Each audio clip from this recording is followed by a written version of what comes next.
प्रभु के अवतारों का वर्णन करेंगे। बोलिए जय जय श्री राधे निताई गौर हरि। तो अब अवतारों का वर्णन अगले उसमें सत्र में आता है कि 24 अवतारों का प्रभु का वर्णन आया है इसमें, परंतु वो तो सभी ने कई बार सुना होगा। सनत सनंदन सनातन सनत कुमार है, नारद जी हैं, राम जी हैं, कृष्ण जी हैं, मत्स्य अवतार है, वामन अवतार है, पृथु महाराज है, ऋषभ देव है, ये सभी का कपिल भगवान है, सभी के 24 अवतार इस तरह से वर्णित हैं। परंतु आज हम थोड़े विज्ञान के अनुसार इनकी चर्चा करते हैं कि विज्ञान कैसे आगे अग्रसर होता है, कैसे विज्ञान क्या कहता है। विज्ञान के अनुसार सबसे पहले जीवन कहाँ उत्पन्न होता है? जल में। सबसे पहले जलचर का जन्म होता है। तो ऐसे ही प्रभु ने मत्स्य अवतार के रूप में जन्म लिया। मत्स्य अवतार की कथा है, चतुर्थ दिवस की कथा है। उसके बाद जलचर और थलचर अर्थात कच्छप अवतार। कच्छप जलचर भी है और थलचर भी है। तो समुद्र मंथन के समय कच्छप अवतार धारण किया, मंदराचल की पीठ पर धारण किया। उसके बाद थलचर अर्थात उसके बाद जंतु के रूप में वराह अवतार, रसातल से पृथ्वी को अपने नथनों पर रख के रहे। उसके बाद नरसिंह अवतार, ना मृगम न मानुषम, आधे सिंह और आधे नर। उसके बाद वामन अवतार, बौनी के रूप में। फिर उसके बाद क्रोधी ऋषि के रूप में परशुराम अवतार, और फिर पूर्ण मनुष्य के रूप में राम अवतार, मर्यादा पुरुषोत्तम, और पूर्ण अवतार के रूप में श्री कृष्ण अवतार। श्री कृष्ण अवतार को पूर्ण अवतार कहा गया है। जैसे श्री कृष्ण 16 कला संपन्न थे, कुछ भी करा लो उनसे, सब कुछ कर सकते थे। महाराज गैया चरवाई, गीत गवा लो, गोपी भी स्तोभितो नृत्य भगवान बालवत क्वचित उद्गायति क्वचित मुग्धस तद्वशो दारु यंत्रवन। महाराज गोपियों के बहलाने पे साधारण बालकों के समान नाचने लगते थे, कभी गाने लगते थे, कभी नृत्य करने लगते थे। तो नृत्य करवा लो, गायन करवा लो, गैया चरवा लो, गोबर उठवा लो, महाराज लठ चलवा लो, कुश्ती पहलवानी करा लो, और कूटनीति राजनीति करा लो, सूत बनवा लो अर्थात सारथी बने थे, दूत बनवा लो, दूत भी बन के गए थे। तो पूर्ण अवतार प्रभु को कहा गया इस समय। इसी प्रकार वर्णन आता है कि श्रीमद् भागवत भी साक्षात प्रभु का अवतार है। जैसे हर योनि में प्रभु का अवतार है, वैसे ही शास्त्र रूप में ये भागवत जी का अवतार है। देखिए पशु रूप में वराह अवतार है, और यदि आगे की चर्चा करें तो जल जंतुओं में मत्स्यावतार है, पक्षियों के रूप में हंसावतार है, और मानव के रूप में कृष्णावतार है। ऐसे ही शास्त्र के रूप में श्रीमद् भागवत प्रभु का अवतार है। स्वकीयं यद् भवेत् तेजस्तच्च भागवते दधात् तिरोधाय प्रविष्टोऽयं श्रीमद् भागवतार्णवम् तेनेय वाङ्मयी मूर्ति प्रत्यक्षा वर्तते हरि सेवनात् श्रवणात् पाठात् दर्शनात् पापनाशिनी। महात्मा का ही श्लोक है, कल भी चर्चा हुई थी। तो ये प्रभु के अवतारों की चर्चा है इस प्रकार से। अब एक बहुत सुंदर प्रसंग हमारे भागवत जी में आता है, जिसकी चर्चा मुख्यतः नहीं हो पाती। भागवत जी के सत्र में भी बहुत कम ही चर्चा होती है। वो है व्यास जी का असंतोष। व्यास जी को असंतोष क्यों था? जबकि उन्होंने जो भी रचनाएं की थी वो सभी पूर्ण थी। चाहे वेदों की रचना ले लो, चाहे महाभारत की रचना ले लो, सभी पूर्ण हैं। ऐसा नहीं है कि वो अपूर्ण है, परंतु फिर भी असंतोष क्यों था? क्योंकि इस बात को समझते हैं कि जैसे श्रीमद् भागवत साक्षात भगवान का ही स्वरूप है।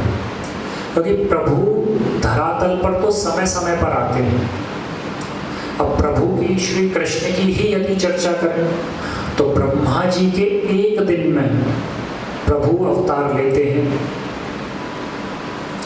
और हमारे अनुसार यदि चर्चा करें कलयुग के अनुसार तो 432 करोड़ साल में श्री कृष्ण का एक बार अवतार होता है। अभी इसकी हम कालक्रम की चर्चा करेंगे इसी में ही, क्योंकि कई लोगों को ऐसा लगता है कि ब्रह्मा जी का दिन और दिव्य वर्ष ये क्या होते हैं, किस तरह से वे बढ़ते हैं, तो उसकी हम अभी चर्चा करेंगे। तो कहने का तात्पर्य ये है कि प्रभु तो समय समय पर आते हैं और प्रस्थान कर जाते हैं, लीला संवरण करके प्रस्थान कर लेते हैं, और क्रमानुसार लीलाएं चलती रहती हैं सभी प्रकार की। परंतु प्रभु के अंतर्ध्यान होने पर जो हमारे जन साधारण के प्रहरी हैं वो क्या हैं? ये शास्त्र ही तो हैं जो हमारी रक्षा करते हैं, हमें दिशा निर्देश करते हैं, हमारे कर्म निर्धारित करते हैं। ये सब कौन, किसका कार्य है? ये सब हमारे शास्त्रों का ही कार्य है, यह सत्पुरुषों का कार्य है। कई बार ऐसा होता है कि समय बीत जाने के कारण, काल अधिक बीत जाने के कारण कई कई धर्म भी विलुप्त हो जाते हैं, संस्कृतियां विलुप्त हो जाती हैं, शास्त्र विलुप्त हो जाते हैं और मनोकल्पित ग्रंथ बन जाते हैं। आजकल की तो महाराज चर्चा भी करना संभव नहीं है, कैसे कैसे ग्रंथ उपस्थित हैं, कौन कौन क्या क्या लिख रहा है, इसकी भी चर्चा नहीं कर सकते। क्योंकि यदि हम चारवाक की ही बात ले लें तो उनका सिद्धांत तो ये कहता है कि यावत जीवेत सुखम जीवेत ऋणम कृत्वा घृतम पिबेत भस्मीभूतस्य देहस्य पुनरागमनम कुतः। जब तक जियो सुख से जियो, उधार लेके घी पियो, और मरने के बाद ना तो पुनर्जन्म है ना कुछ है, पर जो भी है ये जीवन ही है, जितना आनंद लेना है लो। तो इस प्रकार के शास्त्र और धर्म और संप्रदाय क्या है? चोर के समान है, जो हमारे मन की शांति का हरण कर लेते हैं। मन रूपी जो शांति धन है हमारे पास, उसका हरण ये शास्त्र कर लेते हैं। तो इनके उद्धार के लिए क्या करते हैं? कई बार हमारे जो संत हैं बड़े बड़े, शंकराचार्य जी हैं, माध्वाचार्य जी हैं, रामानुजाचार्य जी हैं, हमारे जीव गोस्वामी, सनातन गोस्वामी, शिरूप गोस्वामी, विश्वनाथ चक्रवर्ती पाल, ये सभी अवतार लेते हैं, ये सभी अवतरित होते हैं शास्त्रों का उद्धार करने के लिए। क्योंकि प्रभु बार बार अवतार नहीं लेते, उनका तो समय निश्चित है, वो तभी अवतार लेंगे। तो उनके बीच में हमारे उद्धार के लिए ये संत पुरुष ही आते हैं समय समय पर और शास्त्रों का उद्धार करते हैं। जैसे लिखा भाष्य लिखते हैं, प्रस्थानत्रयी पे भाष्य लिखे जाते हैं। तो हमारे शास्त्रों की, हमारे धर्म की जिससे रक्षा हो सके, हमें दिशा निर्देश कर सकें, हमारे कर्म निर्धारित हो सके। तो इस प्रकार की व्याख्या यहाँ आती है। और नारद जी व्यास जी के संवाद से भी हमें यही प्राप्त होता है। व्यास जी और नारद जी का समागम हुआ, देवर्षि और महर्षि दोनों का समागम होता है। तो नारद जी ने कहा कि महाराज तुम्हारा ज्ञान पूर्ण है, आपने जो शास्त्रों की चर्चा की है वो बिल्कुल सही है, परंतु सभी में यदि देखा जाए तो काम कर्मों का ही जाल फैला रखा है। अर्थात ये करोगे तो वो मिलेगा, वो करोगे तो वो मिलेगा, मोक्ष मिलेगा, स्वर्ग मिलेगा, अप्सराएं मिलेंगी। यही तो सभी में यदि तात्पर्य उनका निष्कर्ष निकाला जाए तो यही है। तो कर्म कर्मों का जाल फैला दिया। व्यास जी ने भी सोचा कि मैंने ये क्या किया, मैंने तो रोचनार्थ फलश्रुति अर्थात रुचि जगाने के लिए इन सबका लोभ दिखाया। जैसे एक उदाहरण के द्वारा समझते हैं, जैसे घर में कोई बालक बीमार है, छोटा है, तो आयुर्वेदिक दवाएं बहुत कड़वी होती हैं, बालक नहीं खाता। तो मैया क्या करती है, उसे लोभ दिखाती है, अरे दवाई खा ले तो लड्डू दूंगी, बढ़िया। तो बालक क्या करता है, उस लड्डू के लोभ में वो दवाई खा लेता है, तो दवाई खा लो तो लड्डू मिलेगा। परंतु यदि विचार करें तो उसका तात्पर्य, उसका लक्ष्य क्या है, उसका लक्ष्य, दवाई का लक्ष्य क्या है, आरोग्य प्राप्त करना, कि बालक ठीक हो जाए। परंतु बालक के लिए उसका लक्ष्य क्या है, वो लड्डू प्राप्त करना, कि वो लड्डू मिलेगा। सही होगा नहीं होगा बात की बात है, परंतु अभी तो मुझे लड्डू प्राप्त होगा मैया से। तो यही हमारे साथ हुआ। नारद जी ने लोभ दिखाया। नारद जी वर्णन करते हैं, व्यास जी कहते हैं कि मैंने तो लोभ रोचना फल श्रुति, रुचि जगाने के लिए लोभ दिखाया कि स्वर्ग मिलेगा, मोक्ष मिलेगा, अप्सराएं मिलेंगे, ताकि इसी लोभ से जीव जो है वो भगवत परायण हो जाए। और जैसे जैसे जैसे आपसे कहा जाए कि आपको कौन सी वस्तु पसंद है, तो आप कहेंगे महाराज मुझे रसगुल्ला बड़ा पसंद है।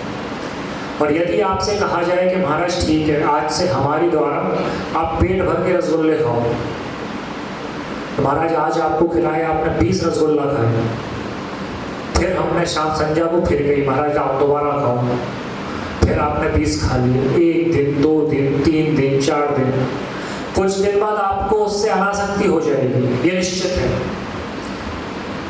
कितने दिन खा लोगे आप? ऐसे कोई भी कार्य यदि बार बार किया जाए तो उससे अनासक्ति हो जाती है। तो व्यास जी ने सोचा कि जैसे जितने भी कर्म हैं इसके अनुसार करते रहेंगे तो इन सब लोभों से अनासक्ति हो जाएगी और प्रभु मार्ग में प्रविष्ट हो जाएंगे। उनका तात्पर्य इतना था, परंतु जीव ने उसे ही मुख्य फल मान लिया, जीव ने मोक्ष को ही मुख्य फल मान लिया। लेकिन मुख्य फल क्या है? प्रभु प्रेम, प्रभु चरणारविंद की प्राप्ति। और लेकिन वहाँ भ्रम ये हो गया कि मोक्ष ही परम लक्ष्य है या स्वर्ग ही परम लक्ष्य है। तो ये थोड़ी सी बात हो गई, नहीं तो वेदे रामायणे चैव पुराणे भारते तथा आदा बंदी च मध्य च हरि सर्वत्र कीयते। आदि मध्य अंत सभी स्थानों पर देखें तो हरि की ही चर्चा है, परंतु हरि का पूर्ण रूप से यदि देखें तो कोई ग्रंथ नहीं है। महाभारत में भी महाराज प्रभु की गौण रूप से चर्चा है, प्रभु का कोई ग्रंथ भी नहीं है। तो इसी प्रकार महाराज व्यास जी को ये दुख था कि महाराज मेरी बात कोई समझेगा नहीं, क्योंकि ये जो भी प्राप्त होगा वो नित्य नहीं है। नित्य अर्थात स्वर्ग भी अगर प्राप्त हो जाए तो क्या वो नित्य है? स्वर्ग अर्थात देवताओं की भी आयु ब्रह्मा जी की 1 दिन के बराबर होती है। और यदि कर्मों के द्वारा आप प्रधानमंत्री भी बन जाओ, राजा अर्थात आजकल तो प्रधानमंत्री राष्ट्रपति है ही, तो क्या वो नित्य है? वो भी एक दिन समाप्त होना है। धन है, राजा बन जाओ, कुछ भी हो, संपत्ति हो बड़ी से बड़ी, कोई संतुष्ट नहीं है और ना वो नित्य है। तो यही दुख हमारे व्यास जी को था। तो इसी की अच्छा थोड़ी सी हमें चर्चा इस समय कालक्रम की करनी है। जैसे हमने अभी बात की कि देवताओं की आयु ब्रह्मा जी के 1 दिन के बराबर है, तो कई बार हमें कहा जाता है कि महाराज ये कालक्रम का चक्कर क्या है कि ब्रह्मा जी की आयु 1 कल्प है, देवताओं की आयु हमारे अनुसार क्या है, या किस तरह से कालक्रम का वर्णन किया जाता है। तो थोड़ी सी चर्चा आज हम कालक्रम की करेंगे। ये भी बहुत विशिष्ट चर्चा है और भागवत जी के माध्यम से ही है, परंतु इसका वर्णन मुख्यतः नहीं प्राप्त होता। तो आज हम थोड़ी सी कालक्रम की चर्चा करते हैं। तृतीय स्कंद की चर्चा है, तो प्रारंभ की चर्चा है, तो और मैत्रेय विदुर संवाद में इसका वर्णन प्राप्त होता है। तो मैत्रेय जी कहते हैं कि जैसी चर्चा कालक्रम की गणना हमारे शास्त्रों में है, वैसी और उतनी बड़ी गणना दुनिया के किसी भी शास्त्र में संभव ही नहीं है।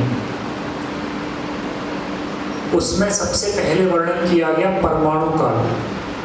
परमाणु काल सबसे सूक्ष्मतम काल है, अर्थात सबसे छोटा, पलक झपकने से भी 1000 गुना छोटा काल है परमाणु काल।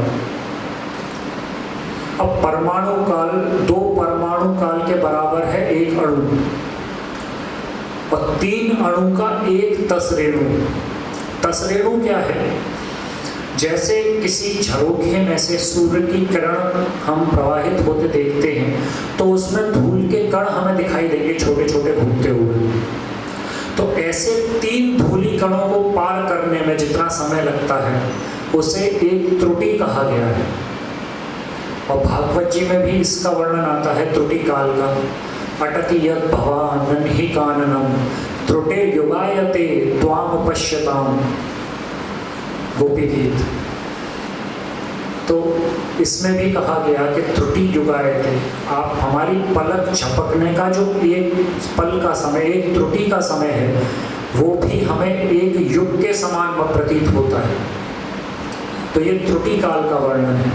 ऐसे ही निमिष, निमिष का हमारे पद्यावली में आया है वर्णन, शिक्षाष्टक में है कि युगायतम निमिषेण चक्षुषा प्राविशायतम शून्यायतम जगत सर्वम गोविंद विहरेण में। तो यहाँ निमिष, एक निमिष का काल भी एक युग के समान लगता है। तो 3 निमिष का 1 क्षण, 60 सेकंड का 1 मिनट और 60 मिनट का 1 घंटा, 24 घंटे का 1 दिन, 7 दिन का 1 सप्ताह और 2 सप्ताह का 1 पक्ष, 2 सप्ताह का 1 पक्ष, यानी कि कृष्ण पक्ष और शुक्ल पक्ष 15-15 दिन के, और 2 पक्ष का 1 मास, 2 मास की 1 ऋतु, यानी कि 6 ऋतु होती हैं तो 2-2 मास की 1 ऋतु होती है, और 3 ऋतु का 1 अयन, उत्तरायण और दक्षिणायन। तो 3 ऋतु अर्थात 6 मास, तो 6 मास का उत्तरायण, 6 मास का दक्षिणायन, और 2 मास का 1 अयन, 2 अयन का 1 वर्ष। अब यहाँ तो हमारे अनुसार गणना हो गई। अब इससे आगे की गणना देवताओं के अनुसार। तो 1 वर्ष देवताओं का 1 दिन के बराबर है हमारा 1 वर्ष। इसीलिए कहा जाता है कि 6 महीने देवता सोते हैं तो देवउठनी एकादशी पे देवता जागते हैं। तो इसीलिए कोई शुभ कार्य हम उससे पहले नहीं करते हैं। देवउठनी एकादशी पे जब देव जाग जाते हैं तभी समस्त शुभ कार्य प्रारंभ होते हैं, और होली के बाद देव सो जाते हैं। तो 6 महीने की दिन होती है और 6 महीने की रात हमारे अनुसार। देवताओं का 1 दिन अर्थात हमारा 1 वर्ष। तो ऐसे ही देवताओं का 1 वर्ष हमारे 365 वर्षों के बराबर है। तो ये देवताओं के अनुसार हमारे वर्ष की चर्चा है। उसे डिवाइन ईयर कहा जाता है, जिसे देवताओं का 1 वर्ष हमारे 365 वर्ष, जिसे दिव्य वर्ष। और यदि दिव्य वर्ष के अनुसार हम युगों की चर्चा करें तो देखिए कलयुग है 4,32,000 साल का, और यदि देवताओं के अनुसार चर्चा करें तो 1200 दिव्य वर्ष। कलयुग के बाद द्वापर, द्वापर की गणना है 8,64,000 वर्ष, यानी कि देवताओं के अनुसार 2400 दिव्य वर्ष। उसके बाद त्रेता युग 12,96,000 और देवताओं के अनुसार 3600 वर्ष। और फिर सतयुग आदि युग की चर्चा करें तो 17,28,000, यानी कि दिव्य वर्ष के अनुसार 4800। अब यदि दिव्य वर्ष की गणना को जोड़ें हम तो 1200, 2400, 3600 और 4800, इनकी गणना आती है पूरे चतुर्युग की 12,000 दिव्य वर्ष। इन चारों का योग करेंगे तो एक चतुर्युगी 12,000 दिव्य वर्ष की होती है। ऐसी 1000 चतुर्युगियों का एक कल्प कहा गया है। एक कल्प अर्थात ब्रह्मा जी का एक दिन। अब यदि मनवंतर के अनुसार चर्चा करें, ये तो युगों के अनुसार चतुर्युगी के अनुसार हो गई। अब 71 मनवंतर, 71 चतुर्युगी का एक मनवंतर होता है, ठीक है। और चतुर्युगी अर्थात 4 युग, और युगों के अनुसार गणना करेंगे तो 71 गुणा 4 तो 284 युग, 284 युग होते हैं एक मनवंतर में। और 14 मनवंतर का एक कल्प कहा गया है, क्योंकि ब्रह्मा जी के एक दिन में 14 मनु बदल जाते हैं। ये भागवत जी की चर्चा है, सबने सुनी है। अब 284 गुणा 14 तो लगभग 4000 युगों का ये आता है पूरा निकल के। 3976 के आसपास वर्ष निकल के आते हैं। तो ये पूरी गणना निकल के आई 4000 युगों का एक कल्प, और दिव्य वर्ष के अनुसार 1000 दिव्य वर्ष का एक कल्प। अब हमारे अनुसार यदि चर्चा करें तो 432 करोड़ साल का एक कल्प कहा गया है। अब ब्रह्मा जी की आयु निकालें, ये तो ब्रह्मा जी का एक दिन है। ब्रह्मा जी की आयु निकालेंगे तो कैसे निकालेंगे? ऐसे 365 कल्प का ब्रह्मा जी का एक वर्ष है, और 100 इसी प्रकार के 100 जो कल्प हैं वो ब्रह्मा जी की आयु कही गई है। तो 365 गुणा 100 36,500। अब ब्रह्मा जी की आयु अर्थात द्विपरार्थ काल निकालने के लिए हमें 432 करोड़ में ये 36,500 का गुणा करेंगे तो ब्रह्मा जी की आयु हमें प्राप्त हो जाएगी।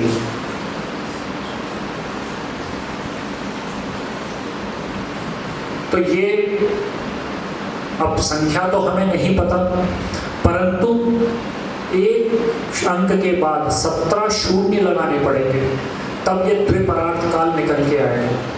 तो परमाणु काल से लेकर और द्विपरार्थ काल तक की जो गणना है हमारे शास्त्रों में, ये और किसी शास्त्र में नहीं, इतनी बड़ी। तो यही हमारे कालक्रम का वर्णन है। इसके बाद तो ब्रह्मा जी, व्यास जी और नारद जी का संवाद है। नारद जी ने कहा कि प्रभु, मुझे भी जब दिव्य ज्ञान मिला था, जब मैं चातुर्मास्य कर रहे संत हमारे यहाँ पधारे थे और उनका उच्छिष्ट मैंने खाया था, तभी मुझे दिव्य ज्ञान प्राप्त हुआ था। और उसका यही सार है कि जैसे प्रभु मेरे पिता को ज्ञान मिला, साक्षात प्रभु ने चतुश्लोकी भागवत का ज्ञान उनके पिता को दिया था। तो 4 श्लोक, जैसे 2 श्लोकों की तो हमने कल चर्चा की थी और अभी भी हमने चर्चा की है प्रारंभिक 2 श्लोकों की।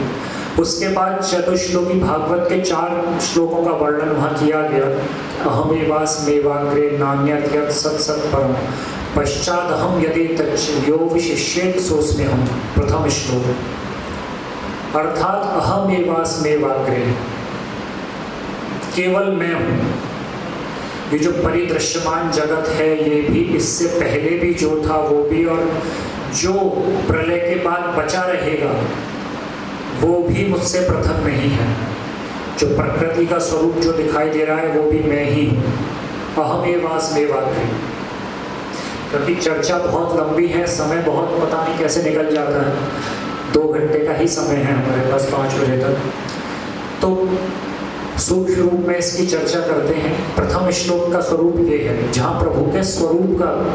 उसके बाद द्वितीय श्लोक में आता है कि बहिरंगा माया का वर्णन है कि ऋतेर्थ यत् प्रतीयेत न प्रतीयेत चात्मनि तद विद्यातात्मनो मायाम यथा भासो यथा तमः। कि जिसकी प्रतीति न होने पर मेरी प्रतीति होती है, और मेरी प्रतीति होने पर जिसकी प्रतीति नहीं होती उसे तू मेरी माया जान। जैसे प्रतिबिंब और अंधकार, यथा भासो यथा तमः। आभास अर्थात प्रतिबिंब। तो ये प्रतिबिंब क्या है? प्रतिबिंब है जीव माया, और तम अर्थात अंधकार, अर्थात गुण माया, जिससे जगत की सृष्टि होती है। तो ये दो बहिरंगा माया का वर्णन किया है। 3 प्रकार की माया का स्वरूप शास्त्रों में आता है, अंतरंगा, तटस्था और बहिरंगा। तो ये दूसरे श्लोक का यही स्वरूप है। तीसरा है यथा महांति भूतानि भूतेषु च वचेश्वरं प्रविष्टान्य प्रविष्टानि तथा तेषु गतेष्वः। ये बहुत सुंदर, इसमें प्रेमा भक्ति तथा प्रेमा भक्ति के अपूर्व लक्षण का वर्णन किया गया है, प्रभु को प्राप्त करने का उपाय। क्योंकि जिस प्रकार पंच महाभूत बाहर भी अवस्थित हैं और भीतर भी अवस्थित हैं, पृथ्वी, जल, तेज, वायु, आकाश बाहर भी हैं और भीतर भी हैं, परंतु इसका अनुभव सभी को नहीं है। इसका अनुभव मात्र भक्त कर सकता है। इसीलिए यहाँ भक्तों की चर्चा है, सभी पुरुषों की चर्चा नहीं। तो पंच महाभूत हमारे भीतर भी अवस्थित हैं प्रभु के रूप में, आत्मस्वरूप। तो प्रभु हमारे भीतर भी हैं और बाहर भी हैं, यही इसका स्वरूप है। और चतुर्थ श्लोक में आता है एतावदेव जिज्ञास्यं तत्व जिज्ञासुनात्मनः अन्वय व्यतिरेकाभ्याम यत् स्यात् सर्वत्र सर्वथा। अन्वय व्यतिरेक अर्थात विधि निषेध। विधि निषेध, विधि क्या है? सततम विस्मर्तभ्यम विष्णु। निषेध क्या है? विस्मर्तभ्यो न जानुचित। सर्वे विधि निषेधा स्युरेत योरेव किंकरा, विष्णु पुराण। तो विधि यही है कि हमेशा प्रभु का स्मरण रहना चाहिए। निषेध ये है कभी भूलना नहीं चाहिए। तो प्रभु प्रेम प्राप्त करने के लिए भक्त क्या है? वही जिज्ञासा का, जिज्ञासा योग्य उपाय क्या है? प्रभु प्रेम, जो कि भक्त अपने गुरु चरणारविंद में बैठकर उसी की जिज्ञासा करता है। एतावदेव जिज्ञासा, जिज्ञासा स्वरूप मात्र एक ही चीज है, एक ही वस्तु है कि प्रभु प्रेम की प्राप्ति किस प्रकार हो। प्रभु सेवा, क्योंकि प्रेम के बिना सेवा भी नहीं हो सकती, प्रेम परम आवश्यक है। तो ऐसा ही हमारे 4 श्लोकों का स्वरूप है। ये चतुश्लोकी भागवत है। व्यास जी को दिव्य ज्ञान प्राप्त हुआ, नारद जी ने अपने सभी प्रकार से वर्णन किया। इस प्रकार से फिर नारद जी ने वही श्लोक, हमने कई बार चर्चा की है उसकी, एतन मतम समातिष्ठ परमेन समाधिना नदीश्वरे भगवती कर्म ब्रह्मणि भावितम। समस्त कर्मों को प्रभु को समर्पित कर देना ही तीनों तापों की निवृत्ति है। और हे व्यास जी, त्वंपद भ्रश्वत विश्रुतम विभो समाप्यते येन विदाम बुभुत्सितम आख्या ही दुखैर मुहुरर्दितात्मनम संक्लेश निर्वाण मुशंति नान्यथा। इसका एक ही उपाय है कि ये जो दुखों के द्वारा ये जो जीव बार बार रौंदे जा रहे हैं, इससे निवृत्ति का मात्र एक ही उपाय है कि प्रभु के प्रेम का, प्रभु की लीलाओं का, प्रभु के गुणों का, प्रभु के अवतारों का, इनकी चर्चाओं का कोई ग्रंथ लिखा जाए, तभी इनकी चिकित्सा संभव है। यही एकमात्र चिकित्सा है और कोई उपाय नहीं है। उसके बाद व्यास जी को ज्ञान हुआ है और श्रीमद् भागवत का अवतार हुआ है। ये महाराज व्यास जी का जो हमने अभी जिसकी चर्चा की थी, जो असंतोष है, अभी श्री प्रभु की ही चर्चा श्रीमद् भागवत में प्रत्येक स्कंद में, प्रत्येक चरित्र में कहीं भी आएगी तो श्री कृष्ण का नाम सभी को प्राप्त होगा। किसी न किसी रूप में श्री कृष्ण की चर्चा है उसमें। और इन्होंने नारद पंचरात्र में तो नारद जी ने भी वर्णन किया है, कृष्णम कमलपत्राक्षम नार्चयिष्यन्ति ये नरः जीवन व्रतास्तु ते ज्ञेयं न संभाष्य कदाचन। कि ये कमल में, जिनके नेत्र कमल के समान सुंदर हैं, ऐसे श्री कृष्ण में जो मन नहीं लगाता या जो उनकी चर्चा नहीं करता, उससे कोई संबंध नहीं रखना चाहिए। उसका जीना तो मरण के समान है। जीवन व्रतास्तु ते ज्ञेयं, वो जीता हुआ व्रत के समान है। और इसी कमल रूप से ही प्रचेताओं ने भी चतुर्थ स्कंद में प्रभु की जब स्तुति की है तब वर्णन आता है कमल नमः कमल पादाय नमः कमल मालिने और नमल कमल नामाय नमस्ते कमलेक्षण, जिनकी नाभि से ब्रह्मांड रूपी कमल प्रकट हुआ है, जिनके चरण कमल के समान सुंदर हैं और जिनके गले में कमल की माला है, ऐसे कमल नयन श्री कृष्ण को प्रणाम है। तो ये हमारे नारद व्यास जी के असंतोष का चरित्र यहाँ समाप्त होता है। इसी के साथ हम अब शुकदेव